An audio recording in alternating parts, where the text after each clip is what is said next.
All Jodi ever wanted in life was to be a wife and mother, raising children, chatting with like-minded parents at a park, watching their kids play. Hopefully she would get a good provider for a husband so she wouldn't have to work at her meager job. But if you can't get past the courtship, you're never going to get married. Jodi comes up Gemini rising. Jodi frequently complained that boyfriends cheated on her, which took away her trust in them. Venus opposition Neptune, Neptune conjunct the 7th. She felt the need to spy on them by breaking into their emails, listening in on party lines, reading texts from their cell phones, hacking into personal accounts by obtaining their password, backpaging into previously logged-on accounts, and eavesdropping outside the door on private conversations. So why did boyfriends cheat on her so much? Maybe because her relationships weren't real.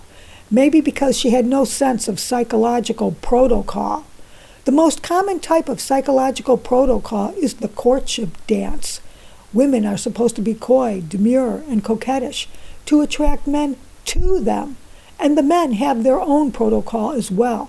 The men take the initiative to introduce themselves, risking rejection, and the women have the choice of acceptance.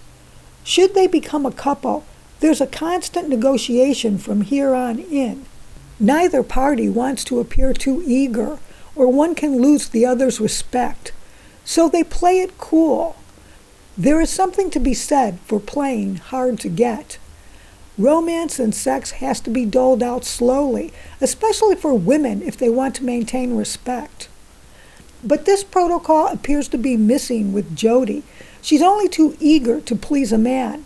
She just doesn't know how to play the game. Yes, it's as old as time, a woman under the mistaken belief she can hold on to a guy using sex. Men only end up using her, and this prevents them from taking her seriously for marriage. Another reason boyfriends cheated was because Jodi was always living with her boyfriend. He never had a chance to sow his wild oats. She's got him strapped down in a quasi-marriage-like state, waiting for him to propose. Of course, a man barely out of his teens is going to get restless and want to explore other options. He hasn't dated long enough to decide this is that special someone he's willing to give up his dating privileges for. These guys are shanghaied. They're not ready to be tied down. This rush to settle down does not allow a courtship to unfold naturally. Another problem Jodi has with romance is this Venus square Saturn. People with this aspect are too demanding in what they want in a partner. She wants to marry up, so she goes after highly desirable males who could attract many other females. Her morals are sullied. She reels them in with sex. Although she may be satisfied with what she has, the guy ultimately may not be satisfied with what he has. Promiscuity can only go so far. It's Jodi that insisted on keeping a relationship going when the other person had long since left it. She simply refused to acknowledge it was over. She clung onto a zombie relationship by repeatedly patching things up, apologies, forgiveness, starting over, like an aggrieved wife trying desperately to hold on to her marriage. Boyfriend number 1 was 19-year-old Bobby Juarez. 17-year-old Jodi dropped out of high school, left home, and moved in with him and his parents. He was adopted. Shortly after, his 75-year-old parents moved to a nursing home. They left the residence to their son and Jodi. She was the only one with a job, so she supported them both, and she drove him around whenever he needed a ride. So to me, it made more sense to work so I could support myself and my boyfriend. He didn't have a job. Okay. And what was your boyfriend's name? His name was Bobby. And what was his last name? Juarez. And Mr. Juarez, how old was he in relation to you? He was 3 years older than me. So he would have been out of school, I would assume? Yes, he was out of high school. And what did he do for a living? He had never been employed at that point, so. After a while, she discovered he was cheating on her through backpaging his logged-out email account. There were apologies, swearing to never do it again, making up, breaking up, suspicions, ad nauseum. One time he put her in a chokehold and detailed how he would kill every member of her family. This made her finally break up and move out. And then they continued the relationship, her rationalizing that this was only the first time he did this. In fact, it took meeting his roommate Matt for them to finally break up, because now she and Matt were eyeing each other. There was some speculation that Bobby introduced Jodi to his roommate so he could unload her on him.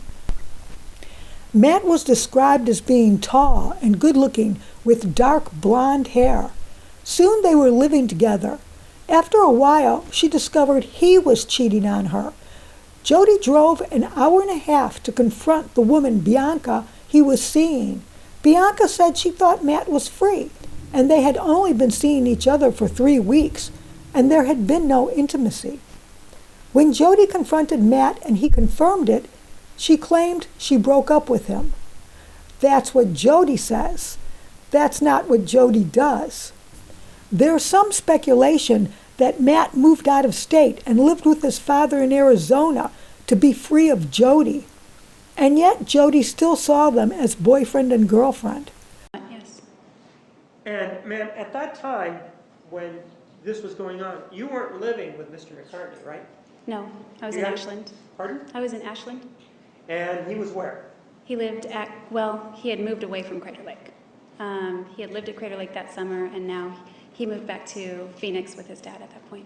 And your belief was that you and he were still boyfriend and girlfriend at the time, right? That was my belief. Actually, he may have had a different belief, as you came to know later, right? Yes. He did not believe that you and he had a relationship, but were not boyfriend and girlfriend at the time, right? I don't know if that was his belief. Well, you've spoken to him about it, right? Yes. And based on your conversation, don't you have a belief that at that time, he didn't think that you and he were boyfriend and girlfriend? Based on that conversation, my belief was that he knew he had Pardon? messed up, and he was very sorry for it. She continued to see him until they were both hired at Ventana for seasonal work, which is when Jodi met Daryl Brewer. She was now 21 years old. Daryl Brewer, 20 years her senior, hired her as a server at Ventana Inn. Over time they dated. Daryl Brewer tells her in no uncertain terms he would never marry again, just coming off the financial devastation of a divorce. That doesn't stop him from helping himself to the young flesh of Jodi and taking up her youth. They had a 4-year relationship, not counting the 1 year it took for him to initially make a move on Jodi, which puts Jodi at 26 when she ends their relationship upon meeting Travis Alexander. Disastrous home purchase. Ultimately, Jodi and Daryl bought a house in June of 2005 as a business venture and a place to live. They hoped to sell it in 2 years and profit off the appreciation. It was a 3-bedroom, 2-bath, 1,482 square foot house with a swimming pool. It cost $357,500. Brewer was not working at the time they applied for a loan. Jodi had between $10,000 to $12,000 in the bank. Brewer had an IRA. This was 3 years before the housing market bubble went bust over subprime mortgages. Qualifications to get in housing were considerably lowered by the government, giving rise to a boom in housing demand. Just about anyone could qualify for a mortgage loan. Jodi and Daryl's loan was 100% financed, which means there was no money down. To make matters worse, there was an artificial rise in housing prices since there was suddenly so much demand. To make matters even worse, they had an ARM, adjustable rate mortgage, that had an interest rate tied to a financial indicator, the LIBOR index. Instead of remaining fixed, the monthly mortgage could go up or down, but it usually went up. To make matters even worse, the money applied to the mortgage was 100% interest, so no money is ever applied to the principal. To make matters even worse, there was usually a 5-year balloon payment on interest-only mortgages in which the loan had to be completely paid off, which required refinancing, assuming that the house appreciated in value by that time. Those were the terms of their loan. Jodi and Daryl's mortgage went from $2,200 to $2,800 a month of pure interest that they split evenly, along with other household bills. To make matters even worse, their mortgage was underwater. They couldn't even sell the house for what they bought it for. Was the value of the home, what was happening with that? The value obviously wasn't increasing anymore. I didn't really look into the value of the home I was living in, but I was paying attention to sale prices in my neighborhood, and they were going for almost $100,000 less at this point than what we closed on our home for. So it was pretty apparent that the market was kind of switching back to a buyer's market. Then there's Sun and Cancer home squaring Pluto in the 5th of speculation. That's a bankruptcy aspect if I ever saw one, especially with the Sun in the 2nd. So their house went into foreclosure. Pluto is in Libra of partnership. She and Daryl were partners in this venture. Jodi blew through her savings trying to keep up her end of the mortgage payments and then paying in credit cards. All that money lost. All that debt incurred. And who knows what it did to her credit rating. The end of their relationship occurred when Jodi met Travis. With Travis Alexander, he saw to it that there was no living together. Well, as a Mormon, you're not supposed to do that anyway. Travis, who was known as a player, was 29 years old when he met Jodi, and he was definitely looking for a wife. In the Mormon community, there are 2 wards, or groups of people, from which you can date. The young singles ward is for people under 31 years old, and the other ward is for families, or single people 31 and over. The singles ward has social events such as dances or fun outings to meet and mingle with other young singles. Once a man turns 31, he cannot choose to take a wife in the singles ward. He is restricted to the 31 and over family ward. In the singles group, young people viewed Travis as the old guy in the ward, as many people of his age had already paired off and married. So Travis's time was running out if he wanted to marry a young Mormon woman from the singles ward. In September of 2006, Travis seemed smitten with Jodi initially because of the wonderful things he said to friends about her, and actually considered her as a possible wife. Weeks later, that was all over, because in October, Jodi was already having quasi-sex with him in the form of oral and later anal. What is Mormon-based Travis to think when she so readily submits to some unholy acts? As she was driving home to California, she left 2 texts and a voice message on Travis's machine, which he didn't return. He already knew what Jodi was all about. He ultimately replied 2 weeks later. Travis and Jodi would visit each other frequently for more sexual liaisons. However, Travis became distant and would not show affection to Jodi in public. He wouldn't introduce her as his girlfriend, giving her the feeling he was embarrassed or ashamed to be seen with her in public.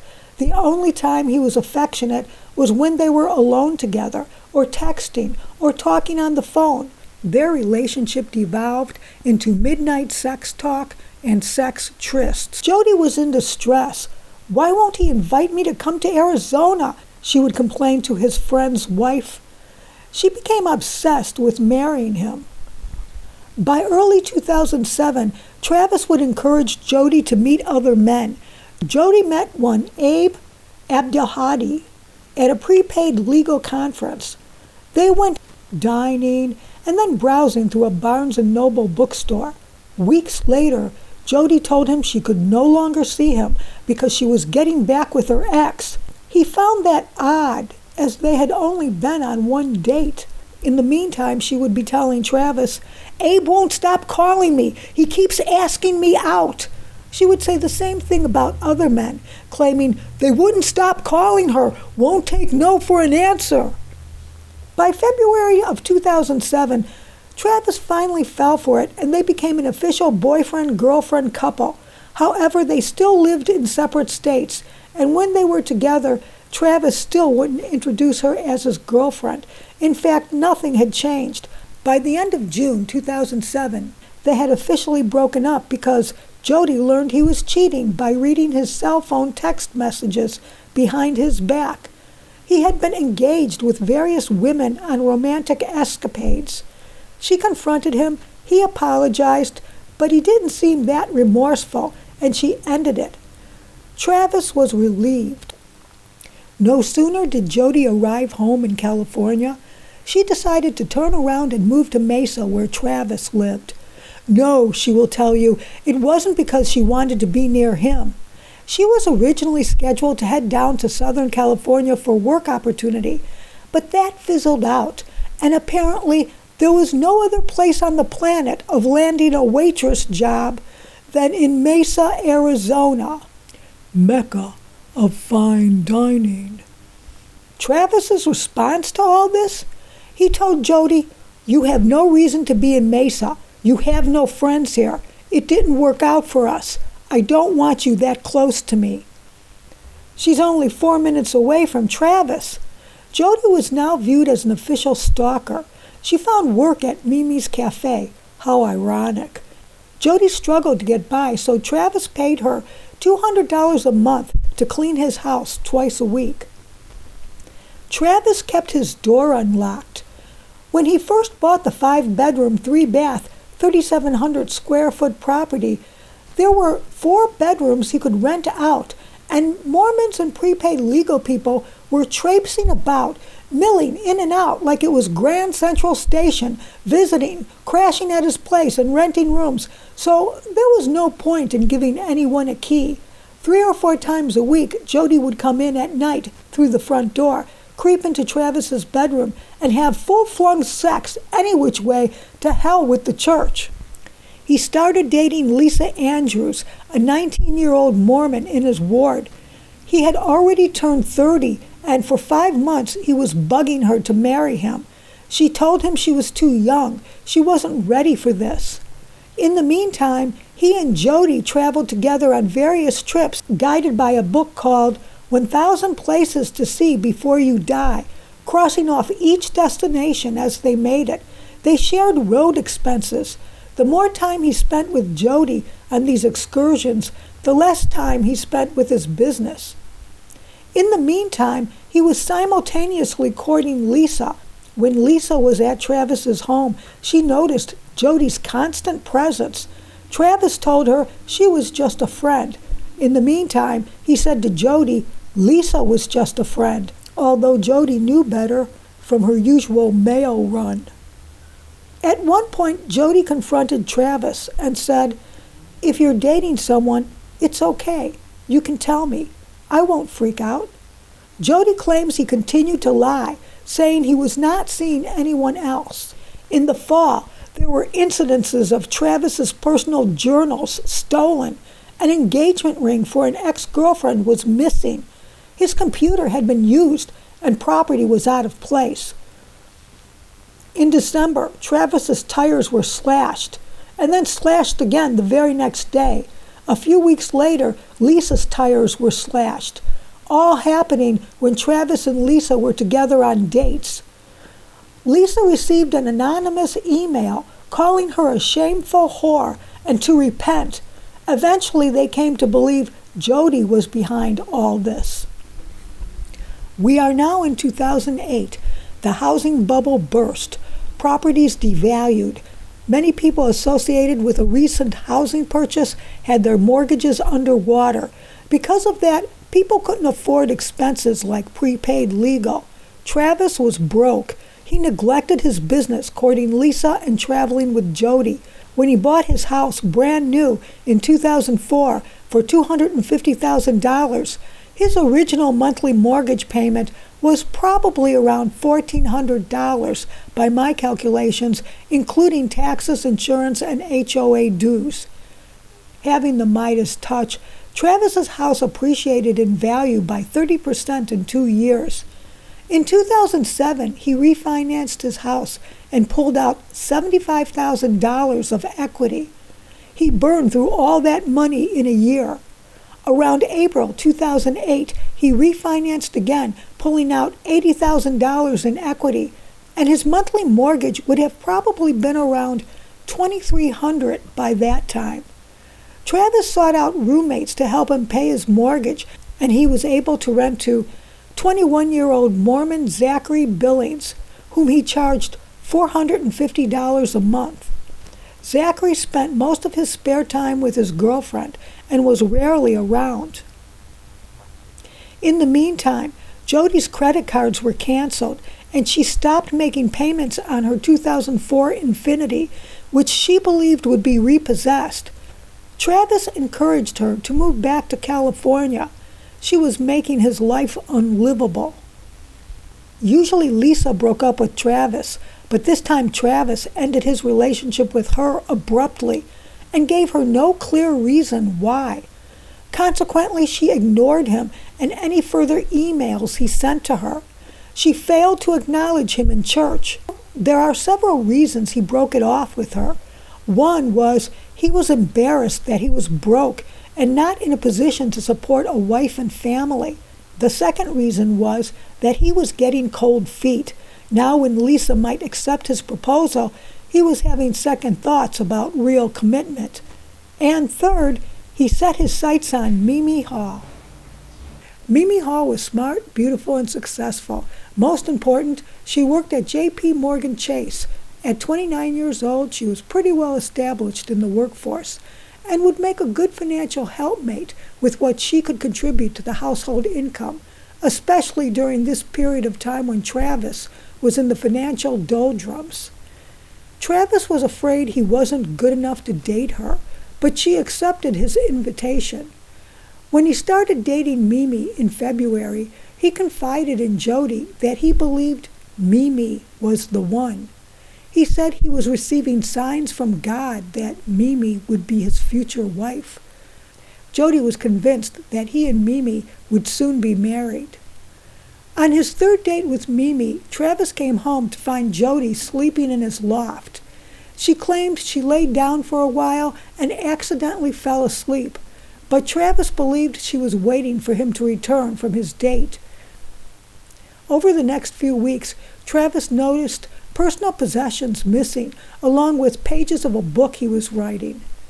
In early March, Jodi told Travis she was leaving for California.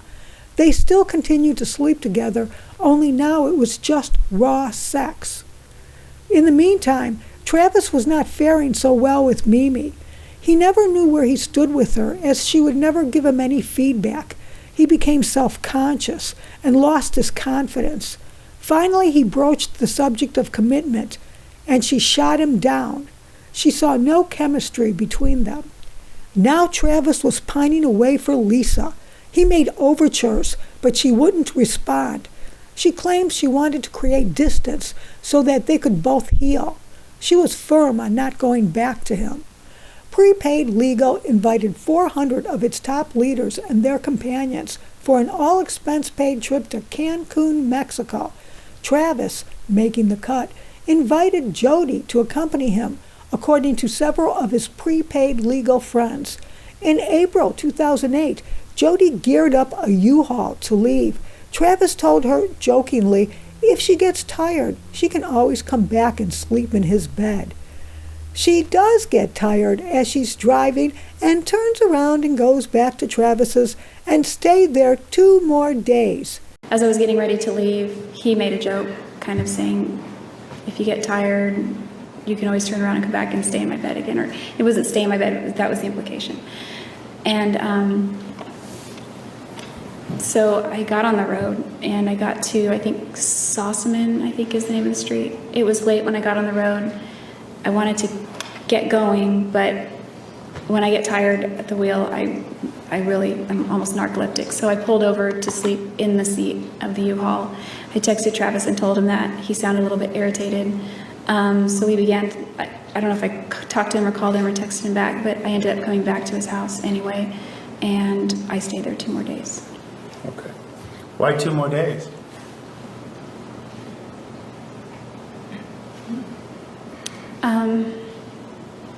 I'm trying to remember if there was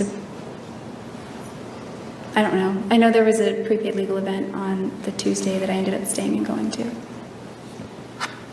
She says she stayed with Travis a little under a week before she left. During her stay, Travis talked her into buying his BMW since he was buying a Prius, thinking it was an environmentally responsible car to drive. Instead of trading in the BMW, he figured he'd get more for it selling it himself. But when the time came, he tried to talk Jodi into buying it from him, saying her car will be repossessed, her credit is shot, and no one would give her a loan. She mentioned she might be able to sell it to someone in Wairika, but if not, she'd buy it. Jodi rigged Travis's BMW on a dolly hooked to the U-Haul truck and drove away. While driving, she noticed white smoke billowing from the BMW and pulled over. She had left the car in first gear, and it destroyed the transmission. And earlier you also said he pawned off his BMW on you. What do you mean by that? What was going on with the BMW at that point in time? What I mean by that was around January, I knew that I needed to give my car back to Infinity Financial, which was the lender, and I couldn't afford the payments anymore.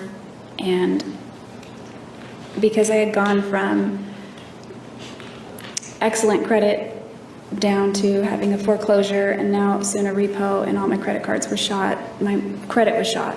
So Travis was in the process of looking for a Toyota Prius, and he wanted to unload his BMW, but he said he could get more by selling it private party than trading it in. So he didn't want to go through the process of selling it to somebody and worrying about collecting payment and that sort of thing. And so I was going to, there was a guy at Amy's Cafe that I worked with that wanted to buy it, and he offered him all cash for $4,500, and Travis scoffed at that and said that's not nearly enough.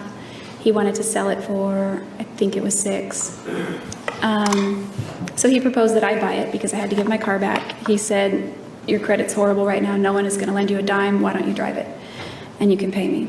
And he gave me very easy terms to pay him, and I had seen that car break down on him at least 3 times in the time I'd known him, so I was a little bit leery of getting that car.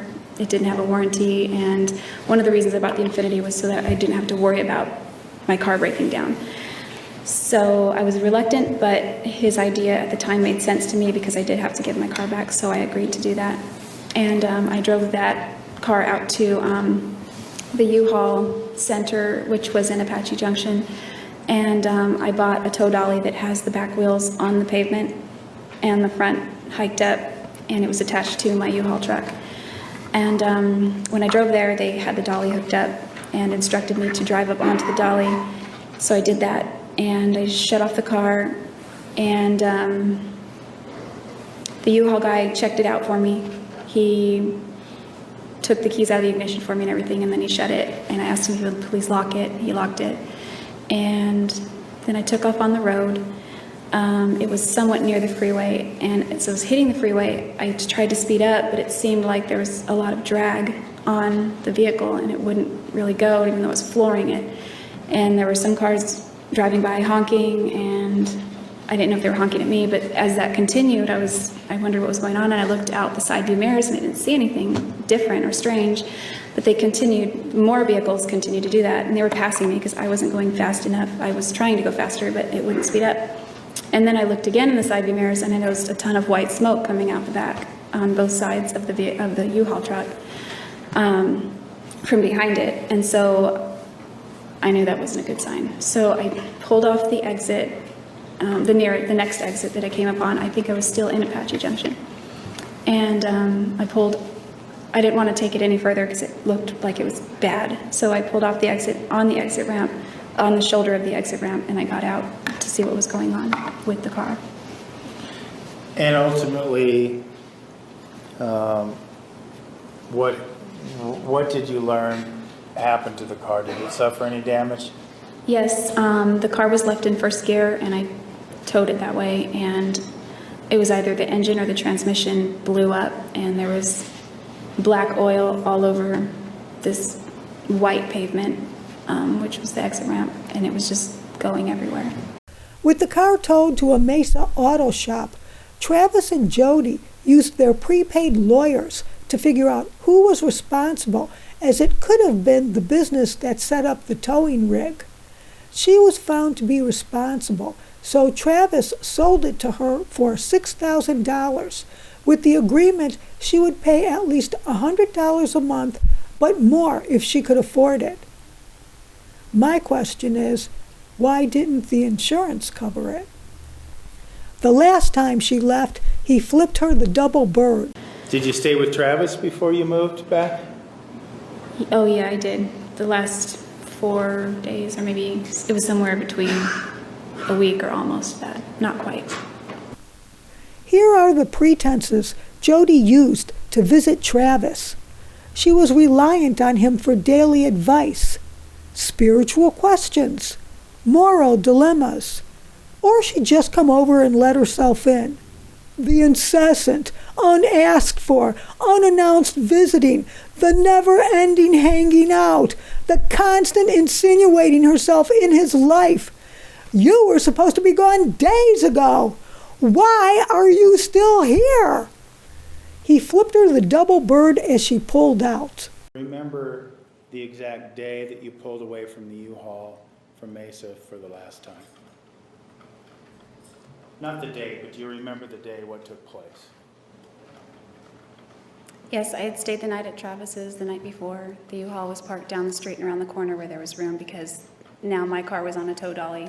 And this time I got a tow dolly that had all 4 wheels up instead of towing one, since the last time that didn't work out. So after, we hung out, we stayed the night, we slept in a little bit, and then I don't remember what started an argument that day, because we argued several times that month.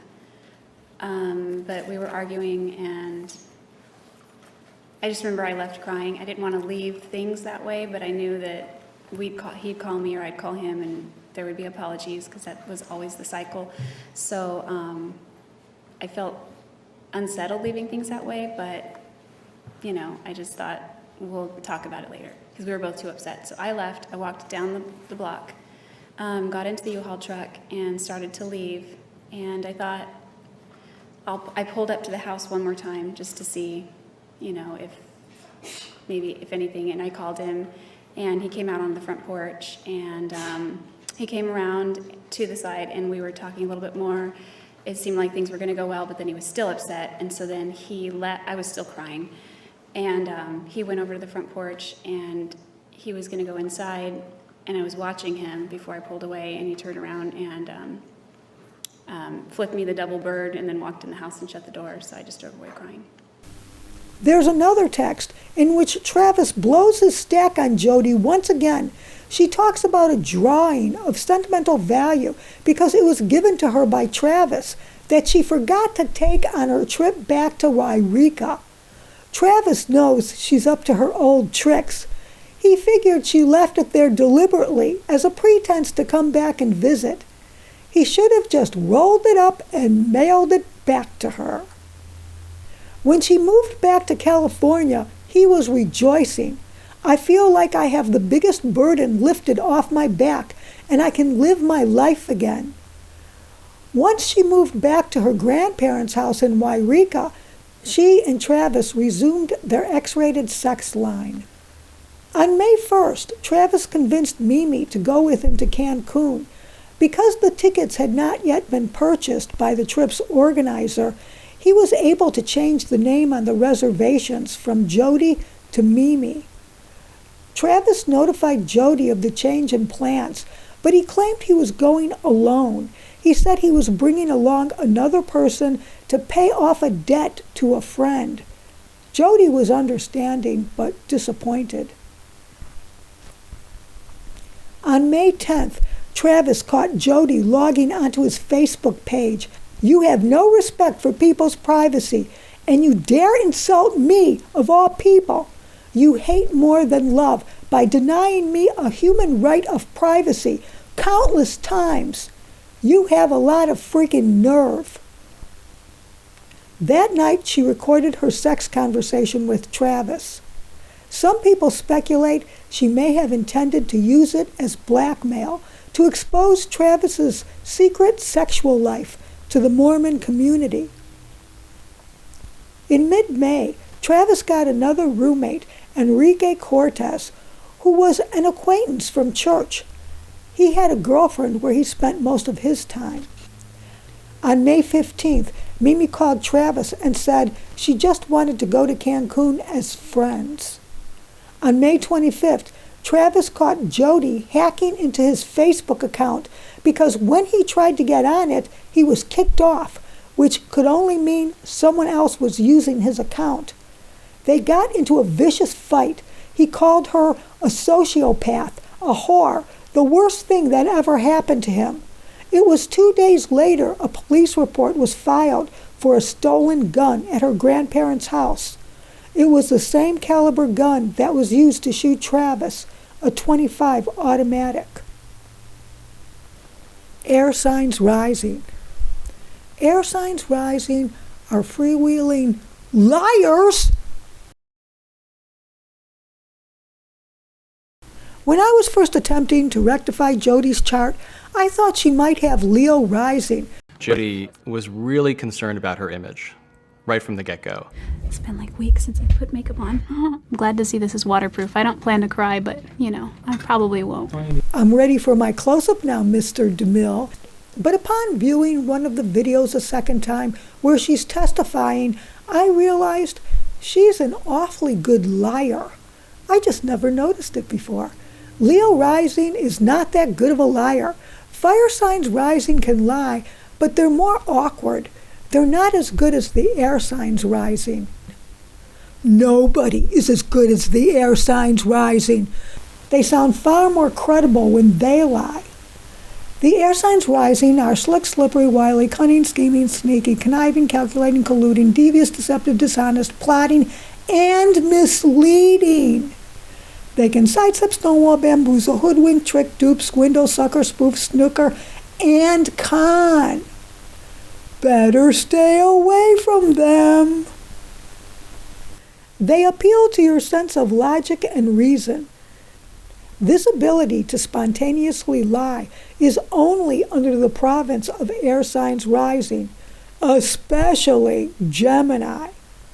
For example, when the detective trots out the evidence that proves Jodi was at Travis's house on the day he was killed with the time and date stamp pictures, her hair and blood DNA, Jodi realizes she's in trouble because she lied about not being there.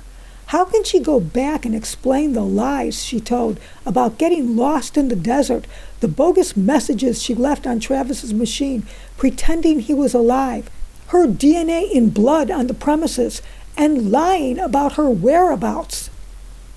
And yet she does. She comes up with one hell of a story that covers every lie so credibly the police had to check it out. She says she was visiting Travis when 2 home invaders showed up on the premises. Apparently Travis must have double-crossed some bigwig, so henchmen were sent to knock him off.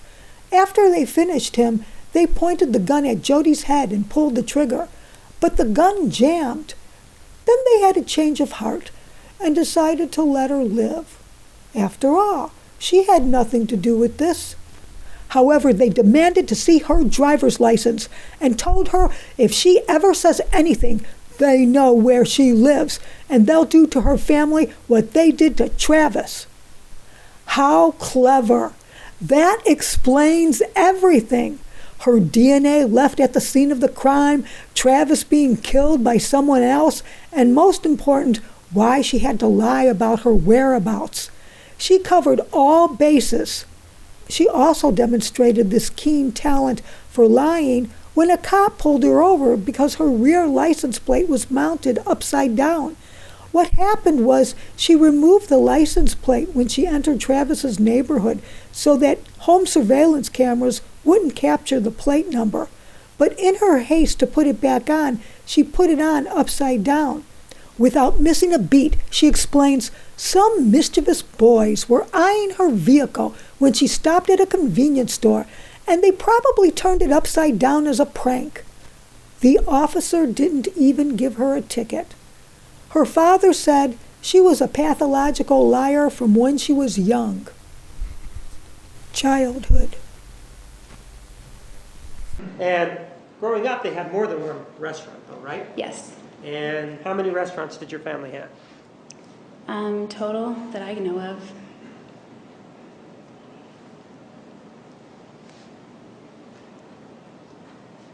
6 or 7.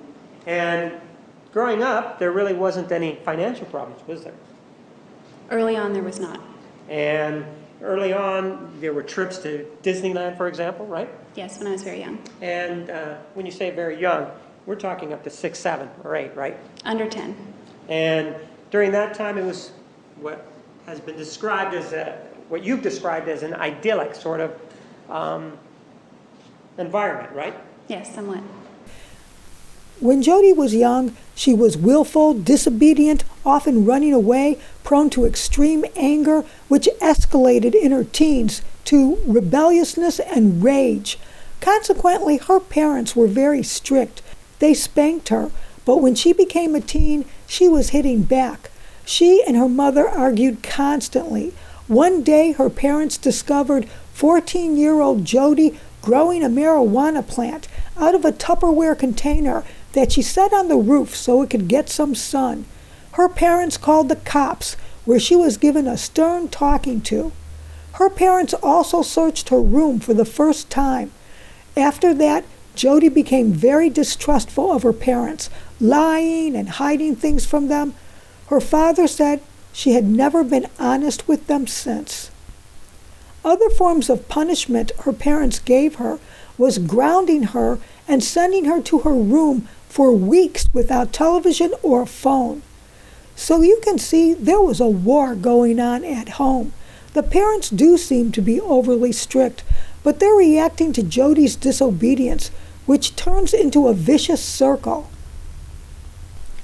When the school called her parents to say Jodi cut a class, her parents grounded her for 3 months, which included a 6:00 p.m. curfew.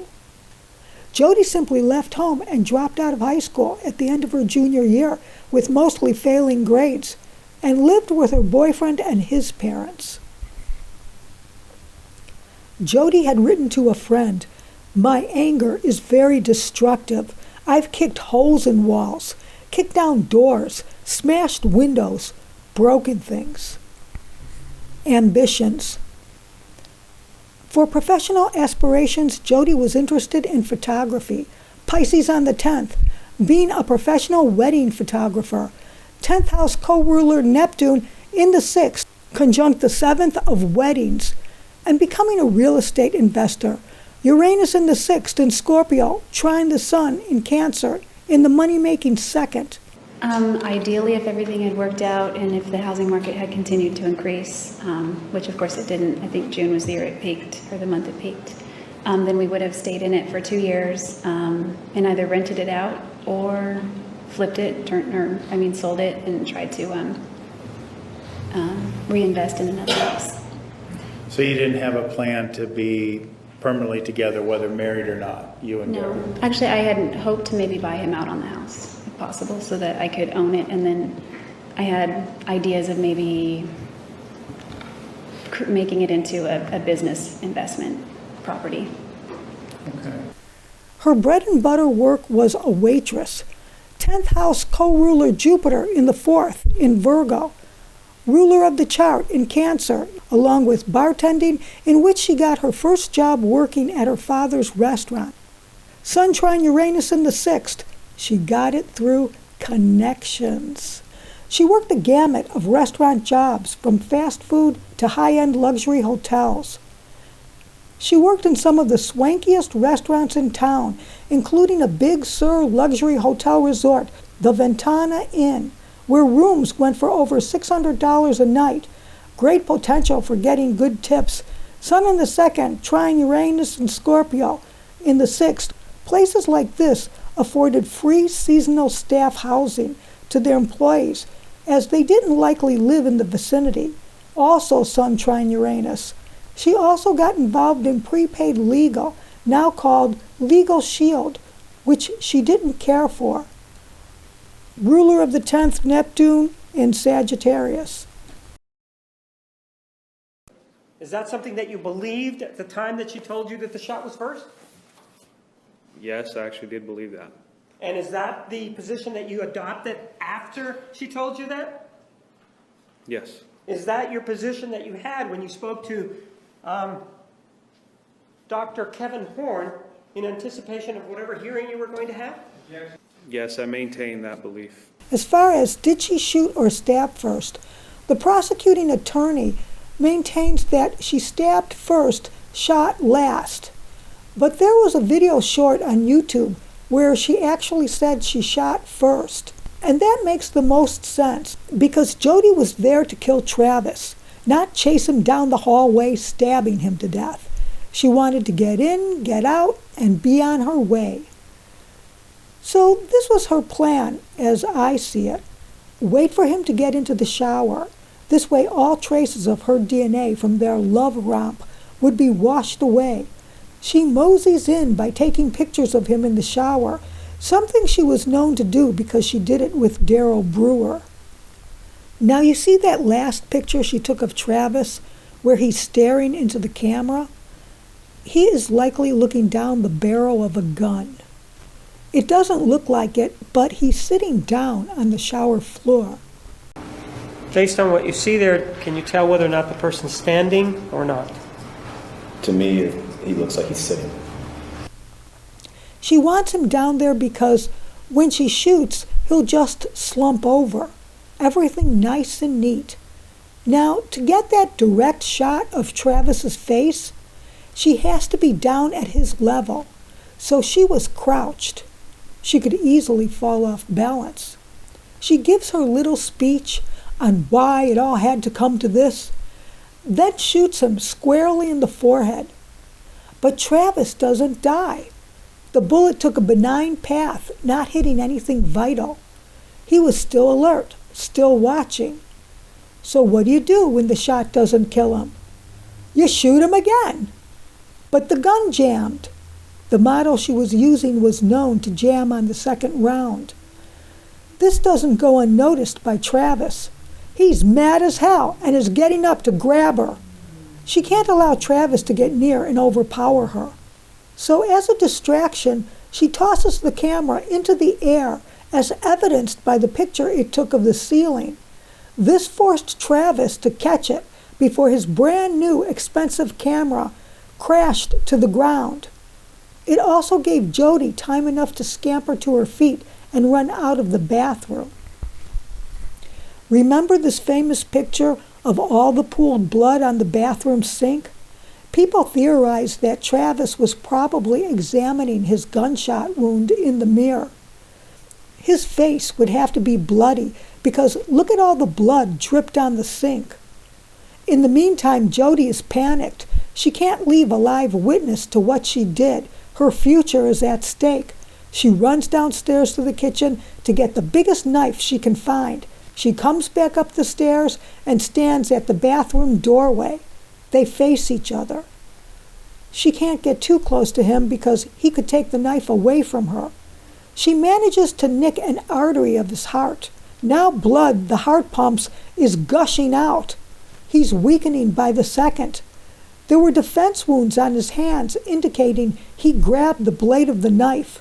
But he's too weak to do much more. He manages to get away, running down the hall, with her chasing after him and stabbing every opportunity she had. These wounds were considered superficial because she stabbed into muscle, not vital organs, and he could survive that. His goal was to barricade himself in his bedroom at the end of the hall and call the police. He only made it as far as the bedroom threshold, where he collapsed from loss of blood. The hallway is a bloody mess, with her palm print on the wall. She slits his throat for the final coup de grace. Then, with apparently superhuman strength, she was able to drag him down the hall in that small amount of shower space. She had to somehow lift him over the bottom lip of the shower floor and position him against the wall. She pours water over him with a cup to remove any of her DNA. She also laundered the bedding to remove her DNA and threw it back on the bed. To destroy the camera with all its incriminating time and date-stamped pictures, she threw it into the washing machine and did a load. She also threw in her own bloody clothes, as she had a change of clothes in an overnight bag she brought. She forgot to remove her clothes from the wash, and they were found by the forensics team. She had to take care of all the above housekeeping before his roommate returned from work. It was 5:30 p.m. when the killing went on. She puts the knife in the dishwasher and did a load, removing all DNA, fingerprints, and blood. In this way, the murder weapon melts back into the house, with no one the wiser. A roommate would have probably put the knife back in its rightful place when emptying the dishwasher. Safely ensconced in Wairika, in her grandparents' home, she was probably watching on social media people asking, "Has anyone heard from Travis lately?" No mention of the incident for 5 days.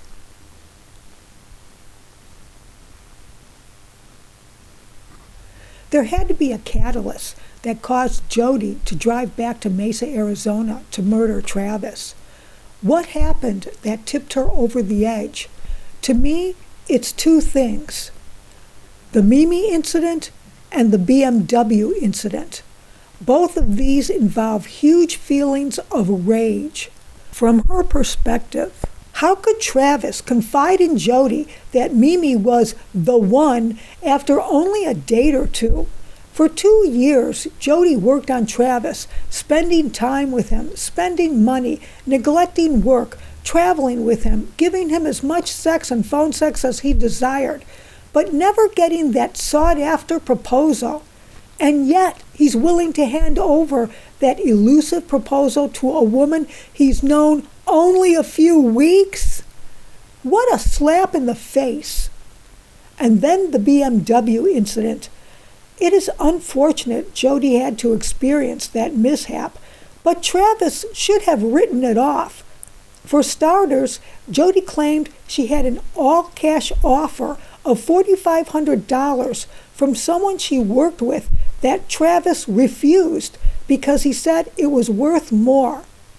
It's worth what you can sell it for, and if he wanted to hold out, he should have put an ad in the paper and sold it himself.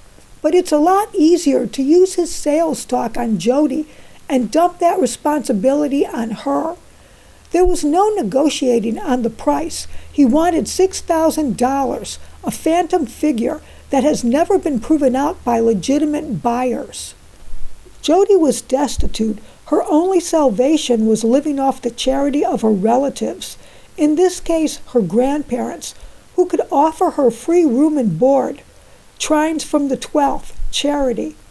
But her family would have helped her out too. Sun in Cancer, trine Uranus. Your account with me is overdrawn. P.S. You need to start paying me back, so you better start looking for a job. And paying you back, is that a reference to the BMW? Yes. Okay. With Travis demanding she pay his phantom figure on something she now can't even use, that would stir up angry feelings about the unfairness of it all. Here she was, doing him a favor, only to have it blow up in her face, putting her in even greater debt.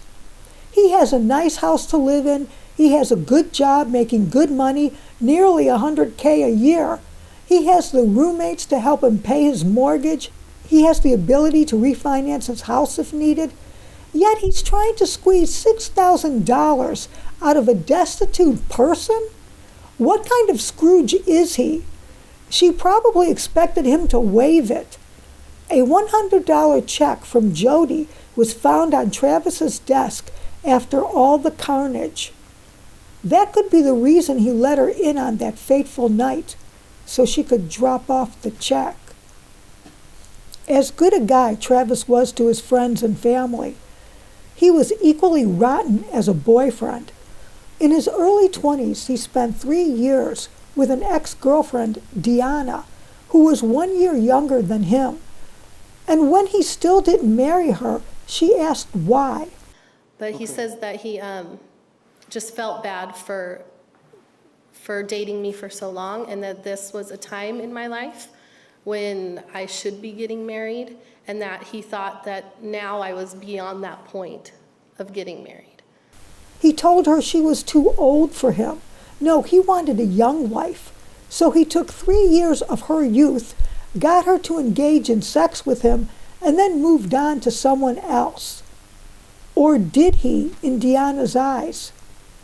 In December 2006, 3 months after she and Travis met, Jodi stopped in Arizona on her way to a corporate event in Phoenix. Travis had a party with 30 people and told Jodi not to come because of the guest overload. He had no room for her to stay. He said he would see her at the event in Phoenix the next day. Several hours later, Jodi showed up at the party. She announced she was Travis's girlfriend.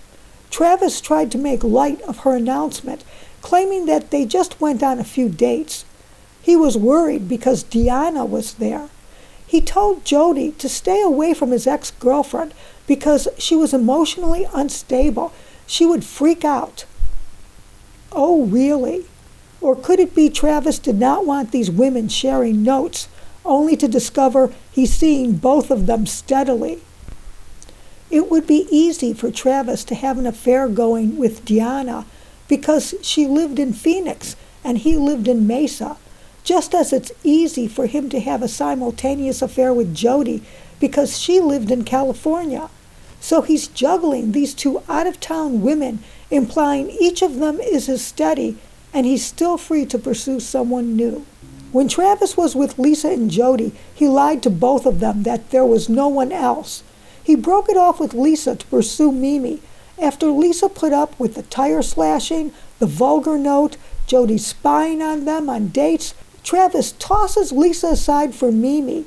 He bitterly regretted that to the day he died, still pining away for her. But that was one of Travis's problems, is he could never cut it off with anyone. I mean, Deanna was, 10 years ago? And she's still in his life. I mean, up until the very end, he just could not set anybody loose. Because he was afraid to be alone.